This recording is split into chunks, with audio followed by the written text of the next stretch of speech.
Hello, I'm Frankie Vu, and this is Conquest TV. In this episode, I'll be taking you through issue 10 of Warhammer 40,000 Conquest, which is packed with new background, a guide to building and painting your biggest model yet, the Mephitic Blighthauler, and a look at how vehicles like the Blighthauler work in games of Warhammer 40,000. Let's start with the background. A lot of your new background focuses on the Mephitic Blighthauler, a dread demon engine. This is a blend of twisted technology and dark sorcery that adds fast-moving firepower to the Death Guard. You'll find out how these demon engines are created and what they can do, as well as get information about the potent weapons they're armed with. There's also another short story for you to enjoy, The Raid on Relthor Prime, which shows in detail just how utterly deadly the Mephitic Blighthauler can be. The Blighthauler is the biggest model we've attempted together so far. But it's not that complicated. In fact, it's much easier than the Librarian. You don't even need glue to build the Blighthauler either. You can use your plastic glue to join the parts even more securely together, but that's up to you. As with our other kits, each part is numbered on the frame. Let's start with parts 1 and 2. Part 1 is this massive fleshy engine part, while part 2 is this set of tracks. Fit them together like so. Part 3 is the other side of the armoured engine, and it pushes in on the other side of the tracks. Give it a good squeeze to make sure you're happy with the fit. The next bit is Part 4, this weird set of demonic mandibles. This goes underneath and pushes on here. When it's on, it should look like this. Now we need to add the outer tracks. These each come in 2 pieces, 5 and 6, which go together like so. Then parts 7 and 8, which are basically the same. They push into the bottom of the mandible section, just like this. The Blighthauler needs some serious firepower, so let's build the armoured carapace, multi-melter and missile launcher. The multi-melter is parts 9 and 10. They push together like this. While the missile launcher is part 11. Push this into the slot on part 12, just like this, and then fix the multi-melter into place like so. That is a lot of firepower right there. Fix this whole carapace onto the main body by pushing it onto this peg here. Take a moment to line it up carefully and then squeeze it into position. Finally, add the main hull armour, part 13. It pushes on right here and completes your Mephitic Blighthauler. You can push the finished model onto the base like so, but it's actually a good idea to leave it off until you've painted it. That way you can get at the underside more easily. This model is the biggest one we've painted so far, and we're going to need plenty of Death Guard green to start off with. It's a good idea to mix a little water into your paint on a palette for this. Just take some paint from the pot and add it to your palette with a drop of water from your bristles. This way you can do a couple of thin coats rather than a thick one that might obscure your details. With your paint ready, you can now apply Death Guard green all over your miniature. So I'm going to take some onto my brush here and cover it in a thin coat of Death Guard green. And once this dries, I can apply a second thin coat. Once you've applied your Death Guard green and it's all dried, your Blighthauler should look like this.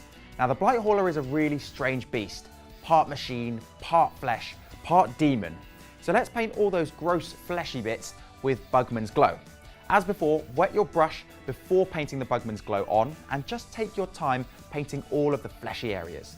Pick up the model and move it around if that helps to get the brush into the hard to reach areas. Now start with the larger areas first, then move on to the smaller ones. Around the central eye and the fanged maw, you'll need to be especially careful. Once all the gross fleshy bits are painted, it's time to move on to all of that demonic metal, which means you'll need plenty of lead belcher. Use this to paint the tracks, machinery, and even the metal fangs at the front of the Blighthauler.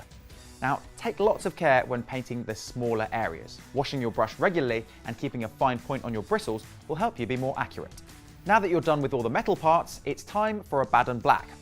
Paint it onto the stinger on the rear of the Blighthauler and the non-metal teeth at the front.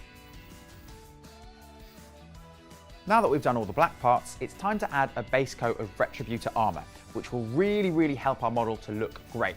Now start out with the armour trim and the Nurgle icon at the centre of its carapace, but also get the spiked rail that runs along the spine and the heat shield on the multi-melter.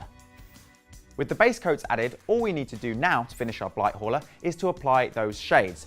Start with Nuln Oil and get all of those silver parts. Give the pot a good shake and paint it straight on with your brush. Now remember, don't apply it so heavily that it obscures the details of your model.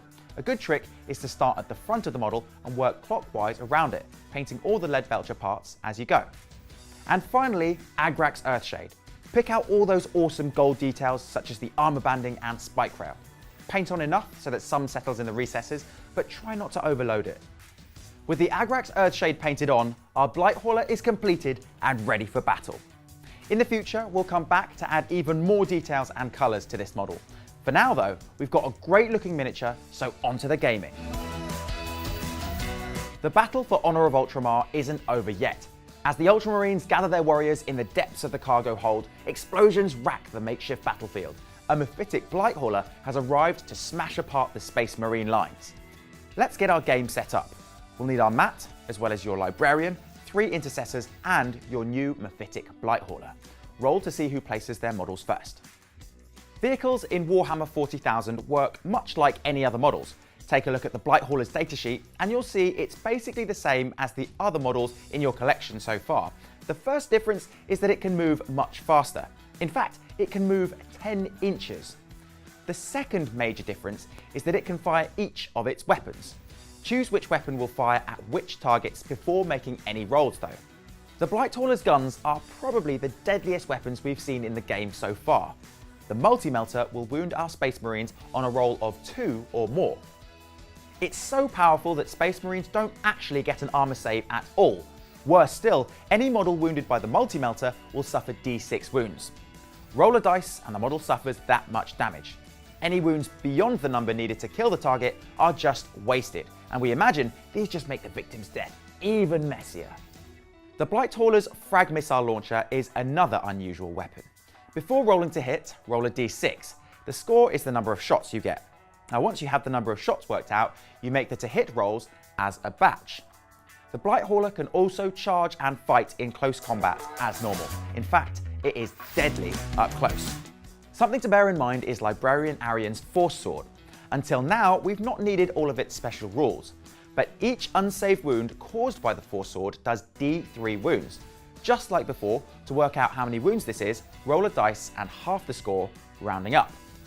The Blight Hauler will need to get a 6+ armor save against the Force Sword. If this is failed, it will also get to make a disgustingly resilient save for each damage point it suffers. There are some very powerful models to play in this mission, so make sure you have the datasheets for your units on hand as you play your game. Once you're ready, it's time to fight out our last battle in this video. Smite the Blight Hauler.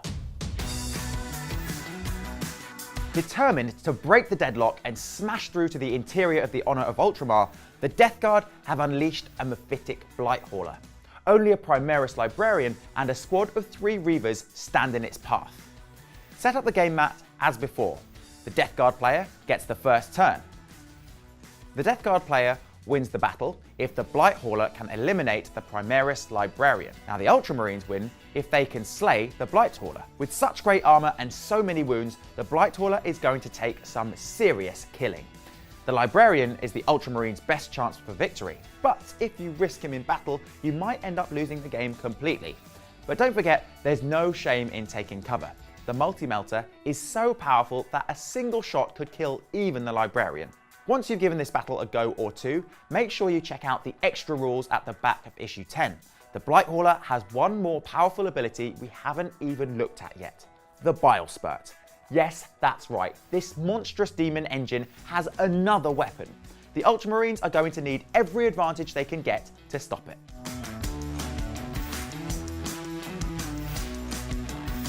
That's it for this installment of Conquest TV, but no worries, I'll be back with you soon to add some reinforcements to the Ultramarines in the form of aggressors, heavily armoured Space Marines who use fire-spewing flamers to bring death to their plague-ridden enemies. See you then.